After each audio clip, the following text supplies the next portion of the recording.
injiilka sida Matayos u qoray cutubka 22aad ciise ayaa u jawaabay oo mar kale mas'ala kula hadlay wuxuu ku yidhi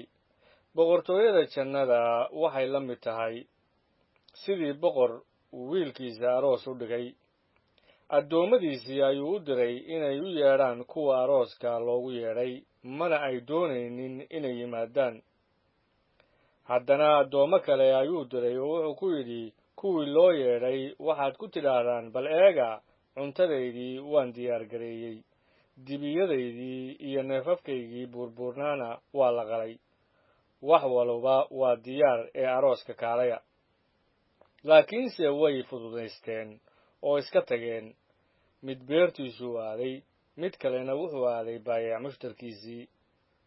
kuwii kalena addoommadiisii ayay qabteen wayna caayeen oo dileen laakiin boqorkii markuu maqlay ayuu cadhooday oo askartiisii buu u diray oo baabi'iyey kuwaasoo dhiig qabay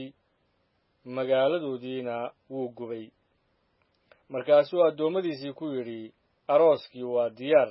kuwii loo yeedhayse ma ay istaahilin haddaba taga meesha jidadku ku kala leexdaan oo in alla intaad heshaan arooska ugu yeedha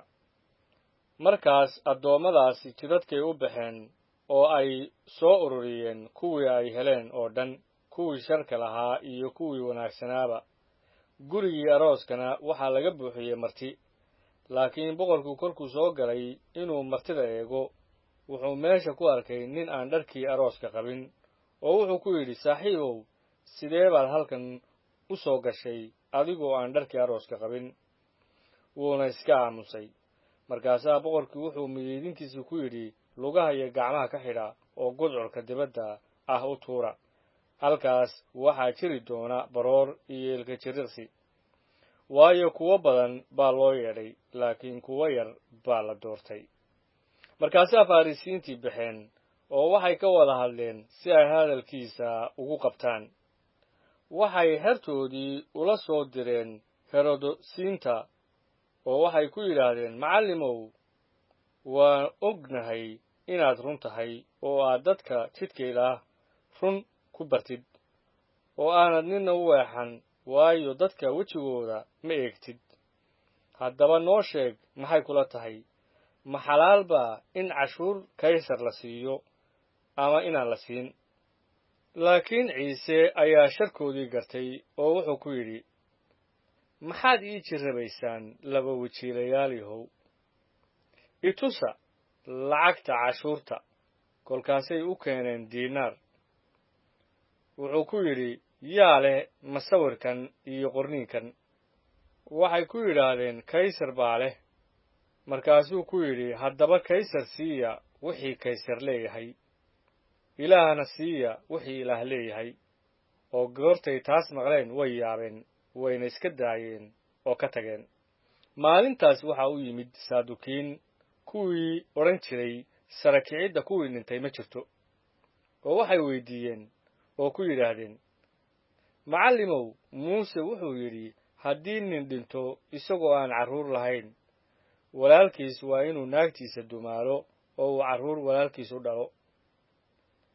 waxaa nala jiray 7 walaalaa oo kii u horreeyey ayaa guursaday wuuna dhintay dhalna ma lahayn wuxuuna naagtiisa uga tegey walaalkiis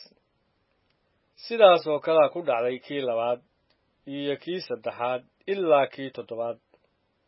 markay wada dhinteen dabadeed naagtiina waa dhimatay haddaba wakhtiga sara kicidda kuwii dhintay 7doodii keebay naagtiisii ahaan doontaa waayo kulligood way wada guursadeen iyada laakiin ciise ayaa u jawaabay oo ku yidhi waad khaldan tihiin oo garamaysaan qorniinka iyo xooggeeda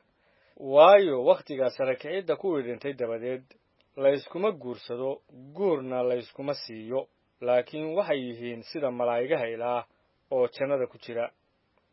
laakiin xagga sara kicidda kuwii dhintay miyaydnaan akhriyeen wixii ilaah idinkula hadlay markuu yidhi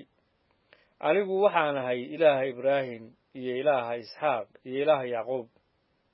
isagu maaha ilaaha kuwa dhintay laakiin waa ilaaha kuwa nool dadkii badnaa goortay taas maqleen ayay waxbaraddiisii ka yaabeen. laakiin farrisiintii goortay maqleen inuu saadukiintii aamusiyey ayay isu yimaadeen, oo midkood oo sharciga yaqaan ayaa wax weydiiyey isagoo jirrabaya oo ku yidhi, macallinow, qaynuunkee baa sharciga ugu weyn? kolkaasuu ku yidhi, waa inaad rabbiga ilaaha ka jeclaataa qalbigaaga oo dhan iyo naftaada oo dhan iyo caqligaaga oo dhan. kan waa qaynuunka ugu weyn oo ugu horreeya. ku labaad oo u egna waa kan, waa inaad deriskaaga u jeclaataa sida naftaada. sharcigii oo dhan iyo nebiyadiiba waxay suran yihiin labadan qaynuun. kolkii farrisiintii isu yimaadeen ayaa ciise wax weydiiyey oo wuxuu ku yidhi, yuu idinla yahay masiixu? waa inaayo? kolkaasay ku yidhaahdeen, waa ina daa'uud. wuxuu ku yidhi, haddaba daa'uud sidee buu ruuxa ugaga yeedhay rabbi, isagoo leh, rabbigu wuxuu sayidkayga ku yidhi, midigteeda fadhiiso, ilaa aan cadaawayaashaada cagahaaga hoostooda geliyo. haddaba daa'uud hadduu ugu yeedhay isaga sayid, sidee buu wiilkiisa u yahay? ninna hadal uguma jawaabi karin, oo maalintaas dabadeed ninna kuma dhicin inuu mar dambe wax weydiiyo.